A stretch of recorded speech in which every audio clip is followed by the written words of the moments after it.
Indonesia Bersatu akhirnya terpental. Setelah menimbang selama 1 bulan lebih, Presiden Yudhoyono akhirnya memutuskan 5 pembantunya harus tereliminasi lewat reshuffle babak 2. Ada yang dicopot karena tak lagi mewakili partai, ada pula yang alasannya karena tekanan publik.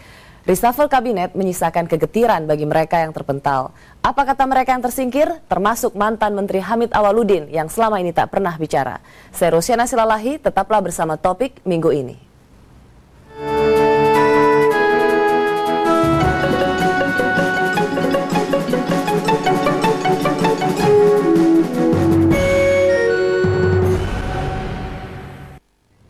Satu bulan lebih panggung politik nasional diwarnai gonjang-ganjing soal reshuffle. Setiap hari muncul spekulasi siapa bertahan dan siapa keluar. Akhirnya hari Senin lalu Presiden Yudhoyono mengumumkan perombakan kabinet. 5 menteri terpental, 2 posisi menteri bergeser. Proses reshuffle dirasakan kental, diwarnai tarik ulur kepentingan. Itulah nama-nama yang mengalami pergantian. Senin pukul 15, Presiden Susilo Bambang Yudhoyono akhirnya mengumumkan perombakan kabinet. Saya dan Wakil Presiden pada kesempatan yang baik ini mengucapkan terima kasih dan penghargaan kepada para menteri dan jaksa agung yang akan meninggalkan jajaran Kabinet Indonesia Bersatu. Sebagai catatan saudara-saudara, saya pribadi dan saudara Wakil Presiden Bapak Muhammad Yusuf Kalla juga pernah diganti atau mengalami reshuffle dari posisi menteri beberapa tahun yang lalu. Alhamdulillah kami bisa kembali ke jajaran pemerintahan dan melanjutkan pengabdian kepada bangsa dan negara. 5 menteri terpental dari posisinya. Pengumuman reshuffle bukan soal gampang buat Presiden. Perlu waktu 1 bulan bagi Yudhoyono untuk menentukan siapa bertahan, siapa digeser, dan siapa yang dicopot dari Kabinet Indonesia Bersatu. Pemerintah yang saya pimpin ini bisa mengemban tugas lebih baik lagi, separuh perjalanan ke depan, ya. Sehingga kalau ada penyesuaian di tubuh kabinet semata-mata untuk itu semua. 1 bulan terakhir, panggung politik nasional diwarnai gonjang-ganjing. Setiap hari muncul spekulasi baru di media massa soal menteri yang akan dicopot atau masuk ke kabinet. Ketidakpastian mewarnai panggung politik nasional. Sejumlah partai ketika itu mulai mendesak Presiden nama-nama menteri yang harus dicopot dari jabatannya. Untuk dalam melakukan reshuffle tersebut, kami dari pimpinan fraksi memberikan masukan kepada Bapak Presiden. Pertama, supaya yang diganti adalah menteri-menteri yang sakit. Tidak. Yang kedua, menteri-menteri yang kinerjanya tidak optimal. Karena banyak kinerja menteri-menteri yang tidak optimal. Antara lain, Menteri Negara BUMN. Bukan hanya itu, partai politik juga aktif mengajukan nama-nama calon menteri pengganti. Presiden mengaku paling tidak ia disodori 25 nama calon menteri. Spekulasi kemudian berkembang bahwa ada perbedaan pendapat antara Presiden dengan wakilnya soal reshuffle. Kamis malam pekan lalu, Presiden menemui 3 menteri koordinator di Cikeas. Pertemuan membahas soal reshuffle kabinet. Malam itu, Wakil Presiden Muhammad Yusuf Kalla tidak hadir di sana. Hari Jumat, Presiden memutuskan berkantor di rumah. Sejak pagi, Yudhoyono hanya ditemani oleh sahabat dekatnya, Menteri Sekretaris Kabinet Sudi Silalahi dan juru bicara kepresidenan Andi Malarangeng. Lagi-lagi, Yusuf Kalla tidak ada di Cikeas. Kemana Wakil Presiden?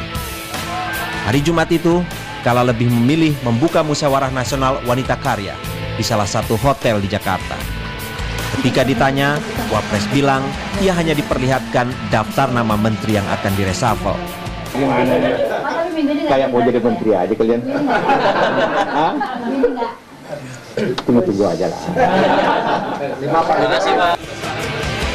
Bahkan Di tengah-tengah gencarnya spekulasi soal pencopotan Hamid Awaludin, Wapres justru menunjukkan kedekatan dan mengajak Hamid yang saat itu dalam posisi limbung nonton bareng film Naga Bonar. Tidak berselera kayak makan. Parto, kau angkat kakimu satu, macam aku ini. Barulah pada Senin siang, hanya beberapa saat menjelang pengumuman reshuffle, Wapres datang ke istana bertemu dengan Presiden. Senin pagi, seharusnya 5 menteri yang tergusur menghadap Presiden. Tapi 2 di antara mereka, yakni Yusril Issa Mahendra dan Saifullah Yusuf, tidak datang ke istana. Yusril yang terpental dari kursi Menteri Sekretaris Negara mempertanyakan alasan dibalik pencopotan dirinya. Mengganti menteri itu adalah dari segi hukum itu normatif adalah sebenarnya hak prerogatif Presiden. Jadi nggak ada alasan pun bisa aja dilakukan itu. Opini yang dibentuk itu 2 hal yang sebenarnya berbeda. Jadi begitu banyak peristiwa-peristiwa seperti itu terjadi. Jadi diangkat ke permukaan sebagai satu isu politik, tapi sebenarnya bukan merupakan sebuah isu hukum. Keberatan juga disampaikan Menteri Percepatan Pembangunan Daerah Tertinggal Saifullah Yusuf. Saifullah Yusuf menyayangkan proses reshuffle yang berlangsung terlalu lama. Kritik prosesnya saja reshuffle ini yang terlalu dramatik. Lain lagi Hamid Awaludin.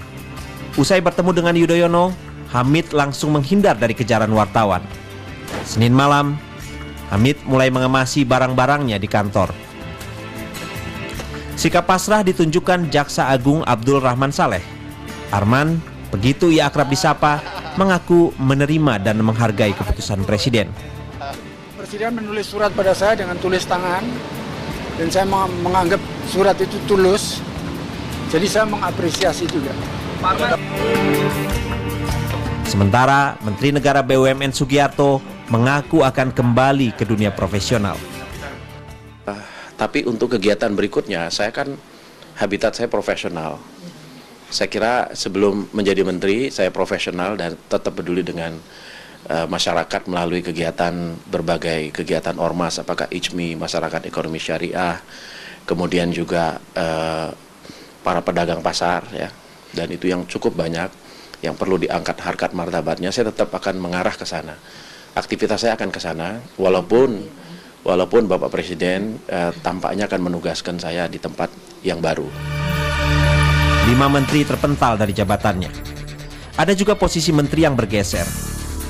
Hatta Rajasa digeser posisinya menjadi Menteri Sekretaris Negara menggantikan Yusril. Sofyan Jalil yang sebelumnya menjabat Menteri Komunikasi dan Informatika kini ditunjuk menjadi Menteri Negara Badan Usaha Milik Negara.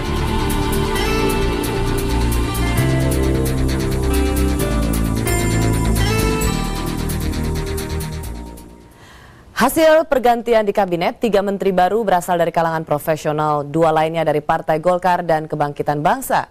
Sejumlah tugas menanti para menteri baru yang hanya punya waktu sekitar 2,5 tahun untuk membenahi masalah yang ada di Republik ini. Inilah wajah para menteri baru di Kabinet Indonesia Bersatu.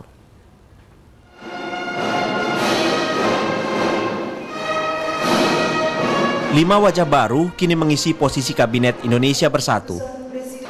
Bahwa saya untuk melakukan atau tidak melakukan sesuatu dalam jabatan ini tiada sekali-kali menerima dari siapapun juga. Hendarman Supanji menduduki posisi panas sebagai Jaksa Agung.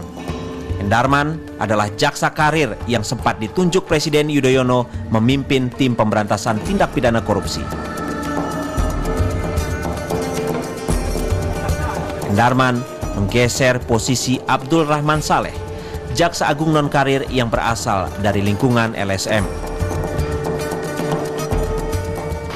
Bapak Presiden memberikan suatu petunjuk agar diteruskan penegakan hukum, khususnya pemberantasan korupsi. Jangan melakukan tindakan sampai bersalah pada tingkat penyidikan, penuntutan, sampai kepada penyelesaian perkara.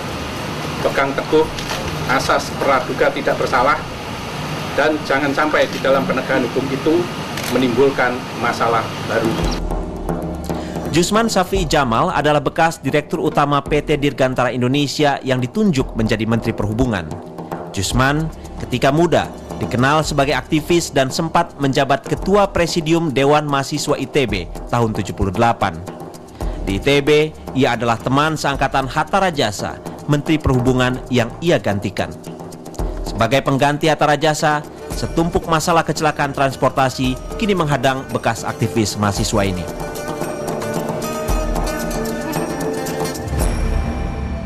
Apa sih sebetulnya yang harus diperbaiki prasarana?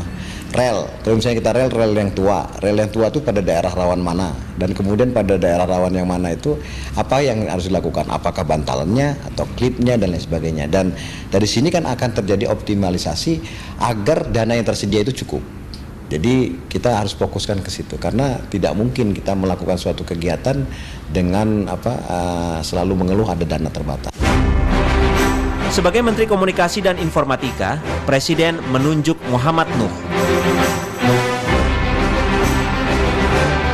Doktor lulusan Prancis itu dikenal sebagai akademisi dan sempat menjabat rektor di Institut Teknologi 10 November, Surabaya.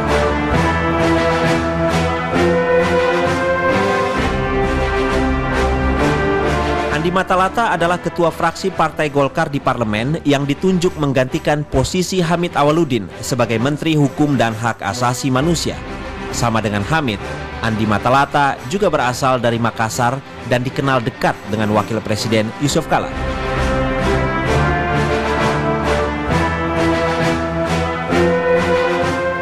Dari Partai Kebangkitan Bangsa, Presiden menunjuk Lukman Edi. Ia menggantikan posisi Saifullah Yusuf, politisi yang dulu berasal dari PKB tapi belakangan menyeberang ke Partai Persatuan Pembangunan.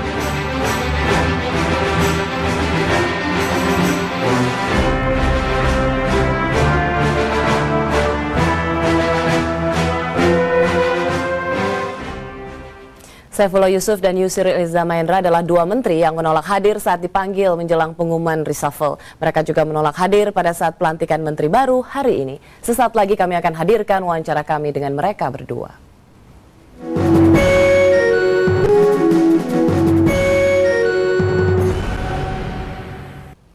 Saifullah Yusuf, politisi muda yang memimpin gerakan pemuda Ansor, adalah satu di antara 5 menteri yang tergusur. Meski mengaku menerima pencopotan dengan legowo, tapi ia memberi catatan bahwa proses reshuffle ini berlangsung terlalu lama. Inilah cuplikan perbincangan Bayu Sutiono dengan Saifullah Yusuf. Pertanyaan pertama Bayu kepada Saifullah Yusuf adalah bagaimana perasaannya setelah dicopot dari jabatan? Awal ketika kita bersedia menjadi menteri, pada saat yang sama kita bersedia dievaluasi setiap saat dan diberhentikan setiap saat. Jadi Anda legowo nih ya? Sangat legowo, tidak ada masalah. Tapi apa penjelasannya ketika Anda diundang Pak Yusuf Kala nonton Naga Bonar, Anda tidak hadir tuh? Kemudian kemarin dipanggil Presiden untuk berbicara empat mata, Anda juga nggak hadir? Ya, jadi ada pemberitahuan dari Pak Sudi hari Jumat ya. Hari Jumat jam 10 pagi menyampaikan pesan Presiden bahwa hubungan saya sama Presiden baik sekali, dan yang kedua 2,5 tahun membantu Presiden itu sungguh-sungguh kerja keras.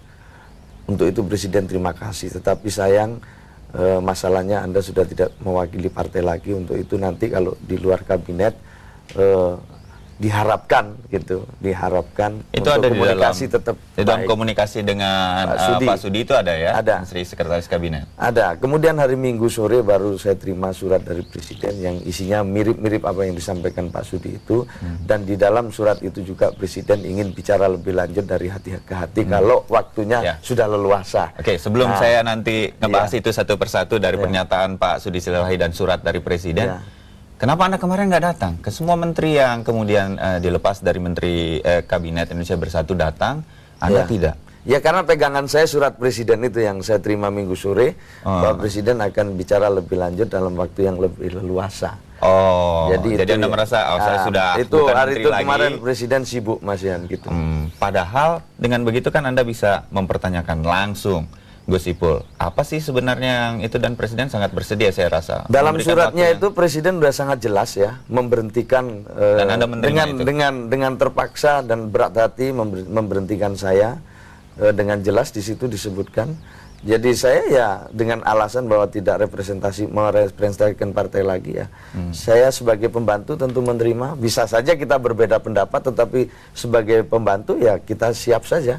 Apakah ada kekecewaan kalau bukan karena pencopotan Anda yang memang jabatannya itu karena jabatan politik, it's okay begitu, tetapi dari prosesnya saya ingin dengar dari Anda karena Anda pernah duduk sebagai menteri begini dan Pak Bayu ya, berada di kabinet. Didudukkan dulu perkaranya bahwa perombakan kabinet itu hak prerogatif presiden, dan presiden tentu berdasarkan pertimbangan-pertimbangan tertentu untuk mewujudkan janjinya memerlukan pembantu-pembantu yang menurut dia nyaman untuk mewujudkannya. Nah, itu yang penting. Nah, presiden kapanpun bisa dengan diam-diam langsung mencopot pun bisa, nggak ada masalah. Nah, yang saya berikan dalam proses ini adalah lama dan banyak sekali spekulasi gitu. Yang akhirnya memungkinkan banyak spekulasi, termasuk dari media, harus kami akui itu. 6 bulan menunggu itu bukan sesuatu yang menyenangkan. Dan mengganggu banyak juga. Ya saya kira Presiden juga ditanya terus-menerus soal reshuffle, Wapres juga gitu, Menteri juga gitu, semua ditanya soal reshuffle. Akhirnya semua menteri menyatakan saya tenang-tenang saja, padahal sebetulnya itu tidak terjadi. Paling tidak dari Anda. Saya misalnya ya, terus terang juga, kan kita udah punya kesadaran itu sejak awal. Tetapi yang mengganggu kita itu pertanyaan dari banyak pihak itu tentang berita-berita ini, jadi mau nggak mau juga terganggu. Istri ditanya, semua ditanya. Sampai ke keluarga juga ikut terganggu. Ya otomatis dong, semua ditanya, apa benar sampai ini mau dirasafel panjang kemana-mana. Ya mungkin kebetulan anak saya masih kecil-kecil ya, tapi mungkin anaknya yang udah besar-besar kan juga ditanya. Jadi rentetannya itu kemana-mana. Maka saya pikir kalau toh nanti ada reshuffle berikutnya itu memang paling baik ya. Pak SBY jangan seperti itu begitu. Jangan panjang-panjang proses. Jangan panjang-panjang prosesnya. Karena memang hak prerogatif dan presiden lah yang punya mandat dari rakyat. Pembantu ini kan cuma menjabarkan apa yang menjadi program utama presiden. Gitu. Karena bagi Anda adalah sesuatu yang biasa saja hal ini, tetapi kalau misalnya sampai menyangkut keluarga Anda juga terbawa-bawa karena isu reshuffle, tidak itu. Saya bisa mengerti. Bukan itu inti. Yang pertama yang paling penting adalah bahwa menurut isu-isu utama yang ada di masyarakat itu yang paling penting. Saya terus terang membantu presiden ini diminta untuk keliling ke seluruh daerah. Apa yang saya temukan, satu hal saya ingin sampaikan adalah bahwa betapa masyarakat ini punya kesabaran yang luar biasa di tengah-tengah lambatnya perubahan. Nah inilah yang menjadi pekerjaan pemerintahan sekarang ini. Gitu. Itu harus didengarkan sekali oleh Presiden dari seorang mantan pembantunya yang saya yakin masih akan berteman baik dengan para petinggi negeri ini. Sedikit saja, Anda bersiap juga tentunya, sekarang kan berarti punya banyak waktu untuk bersiap tahun 2008. Betul, Anda mencalonkan diri untuk Gubernur Jawa Timur kan? Saya terus terang sampai sekarang belum ada, disebut-sebut sering. Kayak saya kalau soal gubernur itu spesialis disebut-sebut. Saya tanya Anda sekarang, ini buat mungkin warga di Jawa Barat dan sekitarnya. Anda siap kalau memang digadang untuk maju oleh P3 misalnya untuk maju sebagai gubernur? Saya belum mau menjawab dan saya belum mau berandai-andai. Bekerja untuk 5 presiden di negeri ini membuat Yusril dikenal sebagai politisi bisa bertahan di segala zaman. Pada masa Presiden Abdurrahman Wahid, Yusril pernah dicopot dari jabatan menteri. Namun kemudian setelah ia dicopot, ia diangkat kembali oleh Megawati. Meski mengaku menerima keputusan Presiden Yudhoyono, tapi Yusril memastikan jika ia jadi presiden tidak akan mengikuti langkah yang dilakukan oleh Presiden Yudhoyono, yaitu mencopot pembantunya hanya karena tekanan publik. Inilah pengakuan Yusril kepada reporter kami Andi Budiman, dan pertanyaan pertamanya adalah apa yang terjadi di balik pencopotan dirinya. Bisawab.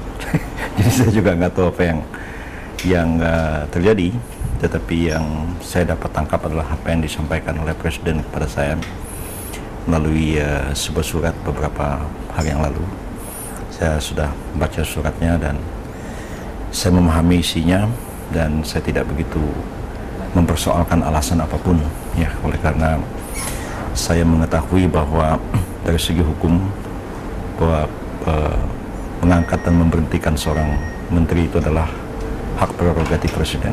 Jadi singkatnya Anda menerima alasan presiden soal opini, kan akhirnya beliau memastikan untuk mencopot Anda dari posisi Mensesnek begitu ya? Iya, saya terima itu sebagai satu fakta, sebagai satu kenyataan yang beliau ungkapkan dalam surat itu, dan saya tidak terlalu mempersoalkannya.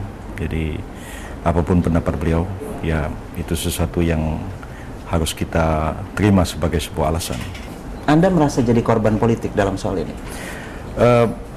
Kalau pemberitaan media massa saya kira ya, oleh karena pemberitaan-pemberitaan yang dibuat selama ini itu hanya menyangkut dua kasus ya, kasus Afis dan kasus Paribas itu. Ya pemberitaan-pemberitaan itu memang sudah seperti mengarah kepada satu titik tertentu dan tidak balance, jauh dari di sini bukan persoalan hukum, tapi persoalan adalah persoalan publik opini lah yang dibuat keadaannya seperti itu. Kenapa Anda kemarin tidak datang ke istana Pak Yusril? Saya anggap semuanya sudah selesai. Jadi saya sudah diberitahu lisan oleh Seskap Pak Sudi Silalahi, dan kemudian Presiden juga dalam bentuk sebuah surat pribadi ditujukan kepada saya menjelaskan. Ditulis tangan juga begitu? Tidak, diketik, mengatakan kepada saya bahwa ya terima kasih ya telah bekerja sama begitu baik dan telah banyak membantu beliau dalam berbagai hal, dan beliau juga memahami bahwa saya tidak bersedia ditempatkan untuk jadi duta besar di Malaysia. Memang disinggung di dalam suratnya itu bahwa ya begitu kuatnya tekanan publik, termasuk juga beberapa saran yang disampaikan kepada beliau oleh berbagai pihak, tapi pada akhirnya keputusan adalah keputusan beliau sendiri. Ya saya terimalah semua itu. Apakah disebutkan saran tadi? Tidak. Hingga hari ini bagaimana hubungan Anda dengan Presiden Yudhoyono? Saya nggak ada komunikasi sejak beberapa hari ini, tapi sebelum-sebelumnya baik-baik aja. Terakhir kapan komunikasi dengan beliau? Di Bali, waktu itu kita sama-sama hadir ke Bali, pertemuan dengan Perdana Menteri Singapura, dan saya juga hadir di Bali, diminta kerja juga seharian di sana, dan setelah itu memang tidak ada kontak lagi, sampai beliau menelpon saya pagi-pagi hari Minggu ya, sebelum Pak Sudi datang pada hari Sabtu yang lalu. Ya, setelah itu tidak ada kontak lagi. Ya. Sekali lagi singkat Pak Yusril tentang klarifikasi Anda soal kasus Danau Tommy Soeharto. Ya, itu yang opini yang berkembang. Jadi saya tidak pernah mengelak dari sebuah tanggung jawab. Makanya saya katakan pada waktu itu, sampai akhirat pun masalahnya akan saya pertanggungjawabkan. Artinya sesuatu langkah itu saya ambil, saya telaah dalam-dalam dari segi legal, ada salah atau tidak salahnya, dan kemudian saya mengambil satu langkah, satu keputusan, dan itu dari segi hukum saya pertanggungjawabkan. Jadi saya menghindari satu pemeriksaan.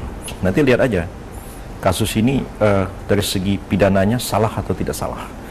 Ya, saya akan menanggung tuduh ini. Kalau seorang menteri digusur karena alasan politik, apakah ini menurut Anda sesuatu yang sehat dalam demokrasi kita? Kalau saya tidak bisa menilai sehat atau nggak sehat, saya berpikir kaku aja. Saya berpikir bahwa menteri itu adalah pembantu presiden, dia diangkat dan diberhentikan oleh presiden. Jadi setiap waktu sebenarnya mau ganti ya dia ganti aja. Jadi nggak bisa dikomentari terlalu jauh kalau hal itu sih. Bahwa kalau presiden ambil keputusan ya harus seperti itu. Ya kalau saya jadi presiden ya saya tidak akan seperti itu. Saya harus melihat sesuatu itu dengan pertimbangan-pertimbangan yang matang, dan tidak bisa melihat semata-mata itu dari segi desakan atau tekanan publik. Tekanan publik atau desakan publiknya kepada siapa? Kalau sekiranya saya jadi presiden kepada saya akan mencoba menghadapi masalah itu. Tapi kalau tekanan publik itu kepada orang-orang di sekitar saya, pembantu-pembantu saya, tidak berarti bahwa orang itu kemudian saya lepaskan. Jadi kalau saya tidak akan begitu caranya. Tapi itu soal tahun 2009 lah, bukan soal sekarang. Jadi Anda melihat ini konteksnya adalah 2009? Ya, tafsiran orang bisa seperti itu, dan feeling-feeling politik juga kita bisa mengatakan seperti itu. Bukan sesuatu yang mustahil terjadi. Menteri yang dicopot dari kabinet dan tak pernah memberikan komentar adalah mantan Menteri Hukum dan HAM Hamid Awaludin. Apa sebenarnya reaksi darinya setelah tak lagi dipilih presiden? Kami akan hadirkan perbincangannya sesaat lagi.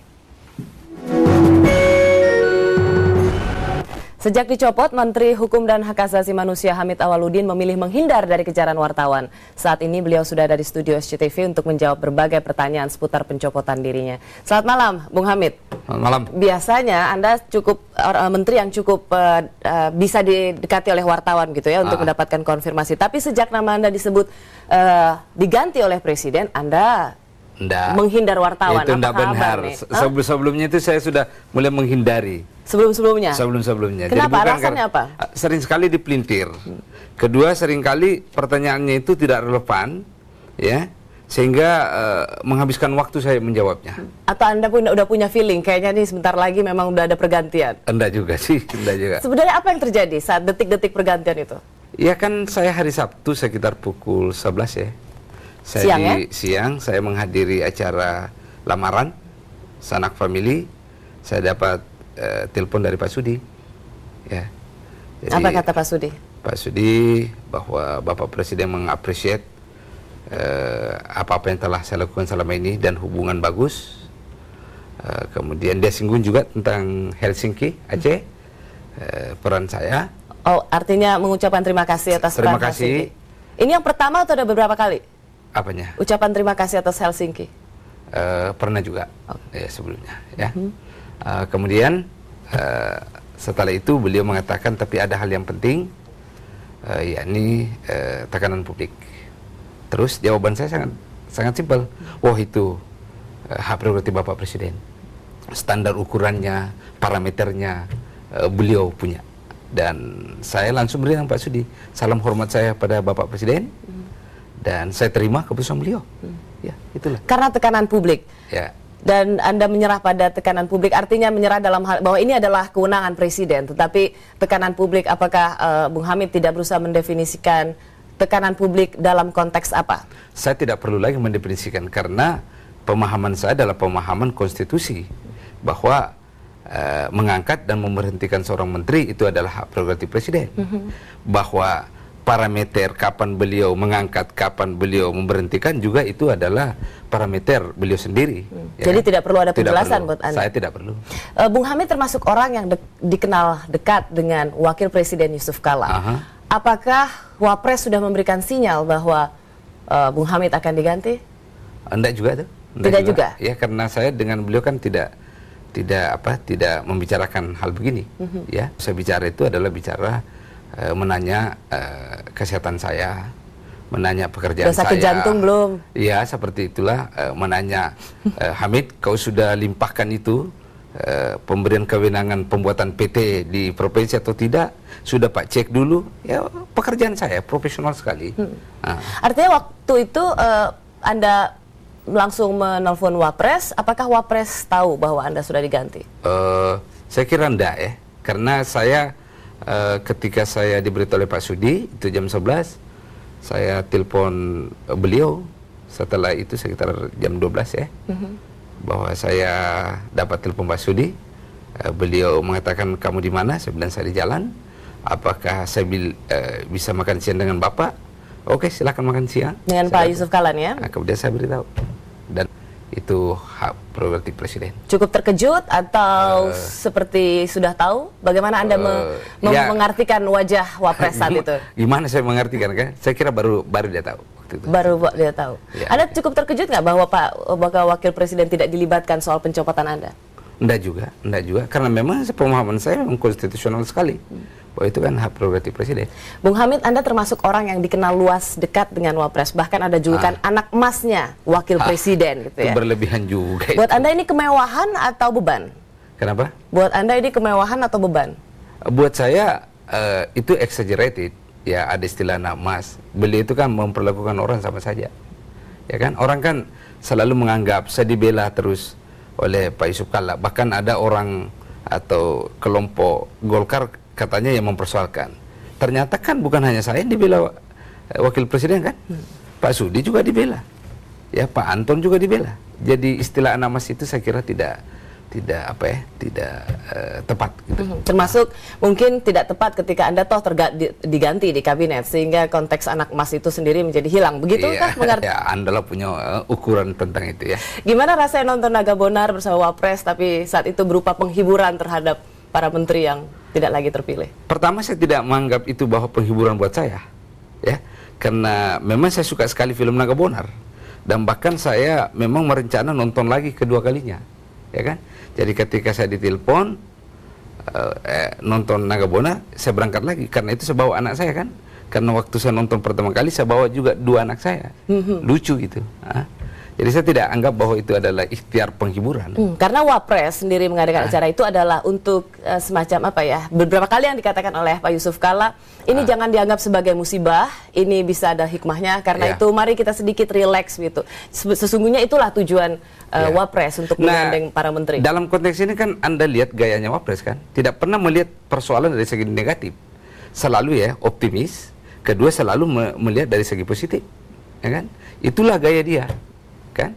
Jadi apapun dia bisa positifkan, ya, termasuk reshuffle kabinet. Termasuk yang mengatakan saya juga hasil reshuffle dan kemudian jadi RI 2. Persis. Apa kemudian Anda punya angan-angan di reshuffle kemudian kembali lagi di 2009? Siapalah saya punya angan-angan seperti itu. Ya, saya hanya ingin fokus ya setelah ini mulai besok. Dan sejak 2 hari lalu saya mulai struggle mencari rumah kontrakan. Dan belum selesai urusannya sih. Mantan menteri, seorang menteri nggak punya rumah nih ceritanya? Iya, faktanya begitu. Jadi harus cari rumah kontrakan? Cari rumah kontrakan, karena saya juga nggak enak. Ini serius nih? Serius, saya serius. Waktu hari Senin, saya dengan Bapak Presiden, setelah saya diterima beliau, saya hanya mengatakan, Bapak Presiden, bisa saya mengajukan permintaan pribadi? Apa, Pak Hamid? Bisa nggak saya menempati rumah negara beberapa hari ke depan setelah serah terima? Kenapa? Saya mau cari rumah kontrakan dulu, Pak. Belum tentu saya dapat dalam waktu 1 atau 2 minggu. Beliau terenyak juga. Oh, Pak Amin nggak punya rumah ya? Nggak punya rumah saya. Dan saya hunting. Jadi sekarang lagi perburuan rumah begitu? Tadi kan saya selesai serah terima itu jam 3.30 kan? Jam 4 lah. Nah, yang pertama saya lakukan dari tempat gedung serah terima kantor Departemen Hukum dan HAM bersama istri ditemani pengemudi pergi cari rumah. Nah, setelah keliling sebentar, ya langsung saya copot baju, salat, kemudian main bulu tangkis. Itu yang penting. Itu yang paling penting. Cuman kembali soal nyari rumah, mungkin banyak orang nggak percaya loh. Masa jadi menteri, berapa lama jadi menteri? 2 tahun setengah. Nggak punya rumah begitu? Apa iya? Bagaimana Anda menjelaskan bahwa sekarang saya juga dengar selain Anda adalah Pak Arman gitu ya, Jaksa Agung. Bagaimana Anda menjelaskan ini menteri kok nggak punya rumah gitu? Sederhana, income-nya dari mana? Saya digaji kan berapa? Ya kan? Selama jadi menteri berapa gaji saya? Pak Bung Hamid, Anda termasuk nama menteri yang cukup kontroversi. Yaitu dikejar oleh kasus, ada KPU dan ada juga dana Pariba begitu. Ya, sebenarnya yang membuat ini exaggerated teman-teman pers. Ya kan, acap kali karena memang kita ditarget, karena kami pejabat, jadi seolah-olah kami didesain oleh mindset mereka sebagai orang yang harus didakwa. Itu dulu saya mau clearkan. Dan terus terang, saya selalu protes dalam diri saya. Tetapi ada masalah psikologinya pers. Begitu kita bantah, dia tambah lagi kan. Jadi acap kali saya dimarahi oleh istri, kenapa nggak melawan? Ya, kenapa nggak melawan? Persoalan kalau kita lawan, Anda tambahin lagi kan? Jadi lebih saya diam. Pada akhirnya nanti juga terbukti bahwa apa yang Anda kemukakan itu salah. Yang kedua, acap kali Anda itu tidak berimbang, ya kan? Kalau ada orang yang berpendapat lain, itu yang diburu terus. Begitu ada orang yang mau membantu kita, Anda nggak mau wawancara. Bicara soal keberimbangan begitu ya, Bung Hamid. Kembali ke soal dana Pariba begitu. Pada saat Anda menjabat Menteri Hukum dan HAM, Anda membuka rekening dari seorang yang pada saat itu menjadi status tahanan. Di sini disebutkan bahwa itu tidak mencerminkan pemerintahan yang bersih dan akuntabel begitu. Nah, penjelasannya seperti apa? Jadi ini mungkin ini tidak lagi soal keberimbangan, tapi soal etika. Etika apa yang dilanggar? Ingat, tidak ada hubungannya Tommy Soeharto di dalam dengan kasus Bank Paribas. Dia itu masuk penjara karena masalah pembunuhan. Ya, itu hal lain loh. Ya, yang kedua, bukan hanya uangnya Tommy di situ kan? Kan internasional motor baik dimiliki oleh 3 orang. Satu di antaranya adalah Tommy. Ini salahnya orang, persepsinya seolah-olah Tommy terus gitu ya. Ada 2 nama lain. Ketiga, ini uang sudah lama di luar, dinikmati bunganya oleh bank luar. Sejak 2002 diusahakan pulang. Ya, untung ada Pak Yusril yang menemukan bahwa setelah dicek tidak ada unsur money launderingnya, tidak ada kasus perdata atau pidana, ya kan? Nah, baik Pak Yusril maupun saya berpendapat. Bung Hamid menggunakan kata untung ada Pak Yusril tuh ya? Menggunakan terminologi untung ada Pak Yusril. Pak Yusril mau ambil risiko, ya kan? Mengkelirkan ini bahwa ini tidak ada kaitannya dengan money laundering, tidak ada kaitannya dengan hukum kasus perdata atau pidana atau keputusan pengadilan lain. Nah, baik Pak Yusril maupun saya berpendapat bahwa pemerintah harus melindungi segenap rakyat Indonesia. Nah, uang ini disandra di luar sudah bertahun-tahun. Apa salahnya kita masukin? Aspek apa yang kita langgar? Bagaimana penjelasannya ketika PPATK mengatakan surat dari lembaga mereka disalahgunakan dan kemudian ada kejaksaan yang kemudian mengejar ke London? Tunggu dulu. Ini dua hal berbeda. Yang dikejar ke London ini uang yang berbeda dengan yang masuk dulu. Dua hal yang berbeda. Kedua, PPATK itu bahkan protes kepada pers yang mengutip seolah-olah dia mengatakan disalahgunakan. Tidak pernah dia mengatakan begitu. Ini perlu lagi klarifikasi nih, Ci. Ya. Yang penting ya, saya ini sangat profesional. Ya. Seakan-akan image publik, image pers tertentu bahwa saya lakukan itu diam-diam. Ya. Semuanya di bawah meja kan? Itu tidak. Kan ada surat saya. Ya kan? Tidak saya mengambil keputusan begitu saja. Saya lapor, saya memberi laporan, ada begini, ada begitu. Sebagai seorang pembantu presiden, apakah yang Anda lakukan ini yang menjadi sebuah kontroversi dalam sebuah penyelenggaraan pemerintahan, apakah atasan Anda mengetahuinya? Ya, setidaknya saya memberi informasi. Artinya atasan Anda tahu apa yang Anda lakukan? Ya, saya memberi informasi atasan saya. Setelah tidak jadi menteri, ternyata tidak juga selesai kasus hukum yang akan mengejar. Hari ini kita dengar bahwa Anda akan dikejar lagi soal sumpah palsu. Bagaimana Anda menghandle ini? Bagaimana Anda menangani saya setelah juga bingung lagi jadi menteri? Karena tidak perlu ada izin presiden, begitu kata polisi.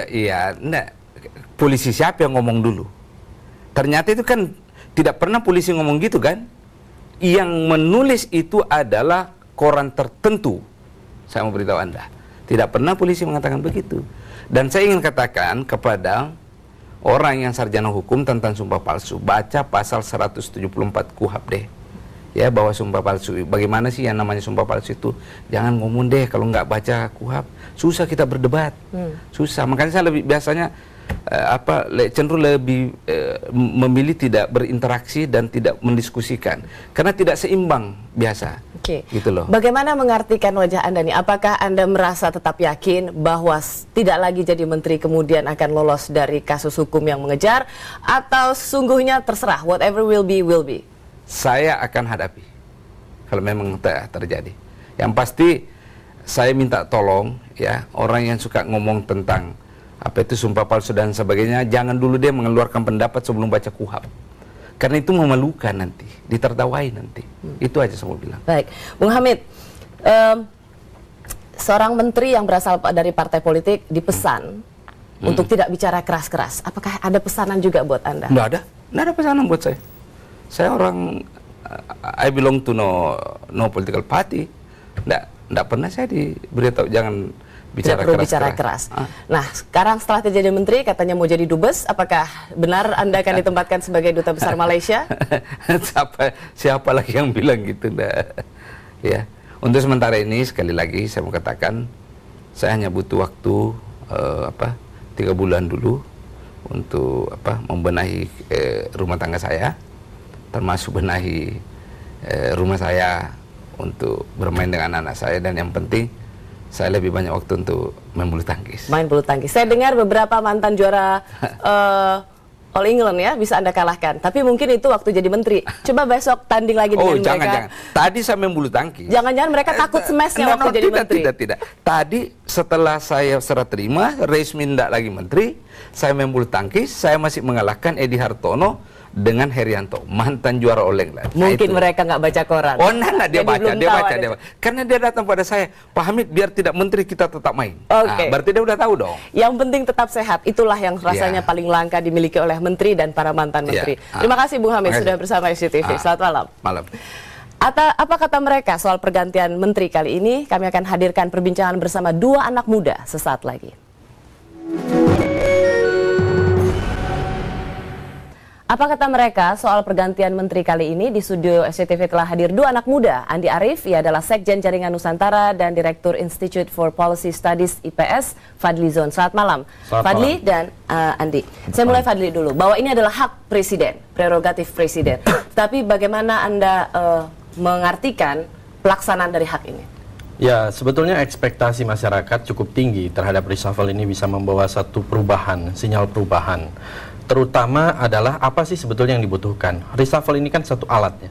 Yang bukan dibutuhkan, tujuan, ya? Bukan. Ini yang dibutuhkan oleh masyarakat sekarang, saya kira adalah terutama masalah-masalah yang menyangkut masalah ekonomi, pengangguran, kemudian kemiskinan, kemudian sektoril yang tidak berjalan, masalah pangan. Ya. Intinya Anda ingin mengatakan pergantian ini tidak menjawab kebutuhan real. Persis, the needs ya yang ada di masyarakat itu tidak sama sekali tidak dijawab sebetulnya oleh reshuffle yang terjadi pada saat ini. Jadi lebih apa? Apa yang sebenarnya yang terjadi? Apa yang ini lebih merupakan satu akomodasi atau positioning dari partai politik ya untuk menghadapi mungkin satu political struggle di masa-masa yang akan datang. Dalam hal ini adalah pemilihan umum. Jadi mestinya presiden kan bisa dengan dua hal. Pertama, mengkonsolidasi memang aliansi-aliansi politik itu, atau melakukan konsolidasi untuk melaksanakan program-program yang dianggap belum berjalan. Jadi untuk kinerja. Jadi tidak mengakomodasi kebutuhan konkret, tetapi lebih pada mengakomodasi pemilu 2009. Persis. Bung Andi? Saya kira apapun kata pengamat, kata pimpinan parpol, yang jelas pada hari ini telah terjadi pelantikan menteri-menteri yang baru. Saya kira dalam setiap reshuffle tentu kontroversi itu ada. Ya. Karena kiranya kalau lebih konkret, lebih jelas begitu ya, apa yang sesungguhnya ingin ditunjukkan oleh Presiden Yudhoyono melalui pergantian menteri kali ini? Saya kira dua surat yang ditujukan kepada Hamid dan Yusril itu jelas. Jadi memang pergantian menteri berdasarkan tekanan publik? Bukan, maksudnya ada hal-hal di luar tekanan publik yang karena dua jenis suratnya sama pada dua orang itu. Jadi saya kira itu sinyal dari upaya SBY untuk penegakan supremasi hukum. Anda ingin mengatakan justru pergantian kali ini SBY lebih mendengar aspirasi publik dengan alasan tekanan publik dan ia lakukan itu. Saya kira ini bukan semata-mata karena tekanan publik ya. Jadi ini by design gitu. Kita lihat dari reshuffle jilid 1 itu tim-tim ekonomi yang diganti, kemudian sekarang lebih banyak pada upaya untuk menjual ini image pemerintah sekarang adalah pemerintahan yang menegakkan supremasi hukum dan concern terhadap pemberantasan korupsi. Jadi memang ingin membangun image sesungguhnya ya? Bukan membangun ya, bahwa ingin menunjukkan pada bahwa ini konsisten. Ya, tapi konsisten. Mungkin ya masalahnya itu kalau memang diarahkan bagi penegakan hukum atau pemberantasan korupsi, kita melihat memang masih banyak sebetulnya masalah-masalah yang lebih besar gitu ya ketimbang ini alasan sebagai opini publik. Karena kalau misalnya memang ini karena mau ada dugaan korupsi, mestinya dikatakan sebagai ada dugaan korupsi. Jadi jangan bukan karena tekanan publik begitu, tapi sebutkan konkret bahwa ini adalah karena kasus ya, persis. Karena ada beberapa menteri juga kalau saya lihat itu sebetulnya mempunyai masalah-masalah yang patut diduga juga sebagai korupsi. Ada menteri misalnya yang mengirim SMS soal mengebom untuk satu kepala lapan atau apa. Ada menteri yang mungkin terlibat dengan urusan Karahabodas. Intinya mungkin Fadli Zon ingin mengatakan bahwa Andi ini tidak cukup. Kalau sekedar membangun citra penegakan hukum ini tidak cukup begitu. Ya betul, bahwa ada hal-hal lain di luar itu, tentu saja Presiden punya pertimbangan ya. Dia saya kira bukan bukan waktu 3 hari ya. Bukan waktu 3 hari dia mengganti menteri, tidak. Saya kira cukup waktu yang lama ya. Ada waktu 1 bulan. Kemudian dia mengumumkan kepada menterinya sekitar 2 minggu akan terjadi pergantian. Ini bukan simsalabim. Jadi by design ini.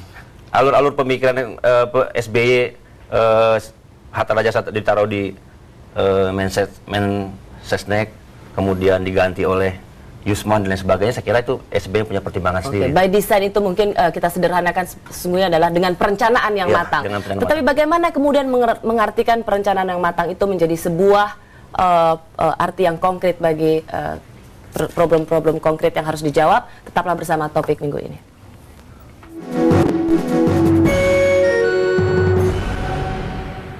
kembali bersama topik minggu ini. Banyak keluhan atau misalnya kritik begitu ya pada saat ganti menteri ini adalah proses yang panjang. Itu dikatakan oleh Saifullah Yusuf yang kemudian diamini oleh pengamat lainnya. Lebih keras lagi adalah mantan Menteri Yusril mengatakan kalau saya jadi presiden saya tidak akan seperti itu. Sebenarnya apa positifnya dari sebuah proses panjang yang dilalui oleh presiden? Ya ini punya gaya sendiri-sendiri ya presiden untuk memutuskan sebuah keputusan yang besar ya. Kalau zaman Pak Harto dulu orang dipanggil malah kemudian diganti bisa gitu. Atau zaman Gus Dur datang tidak setia diganti gitu. Saya kira dalam era SBY ini satu proses yang bagus ya. Jadi publik bisa menikmati, bisa menonton, bisa dengan jelas melihat gitu loh. Juga jadi bisa ini menilai. Ada semacam kayak tontonan begitu ya, seperti ada drama. Ketegangan, ada kecemasan begitu. Saya kira itu otomatis dari konsekuensi dari pers yang bebas. Ya. Kemanapun SBY pergi diikuti oleh pers gitu. Isu pengumuman tanggal sekian juga diikuti oleh pers gitu loh. Jadi ini konsekuensi kebebasan pers. Ya, dan kemudian presiden kan memang melalui sebuah proses yang panjang. Pers itu kan hanya memotret apa yang terjadi. Kemanapun SBY pergi ditanya soal reshuffle kabinet. Ya 1 bulan sebabnya, karena presiden sendiri sudah memberikan sinyal seperti itu. Proses yang panjang seperti kemarin, apakah ekuivalen dengan hasil yang menjadi outputnya? Itu kan pertanyaannya. Saya kira masalahnya adalah mestinya presiden tidak terlalu bergantung kepada partai politik.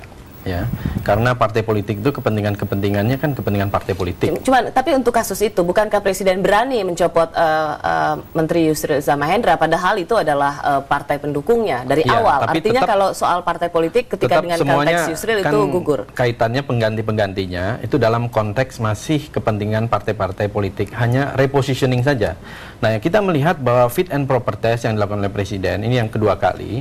Jangan-jangan proses seperti ini, apakah ini menunjukkan satu prestasi, keberhasilan?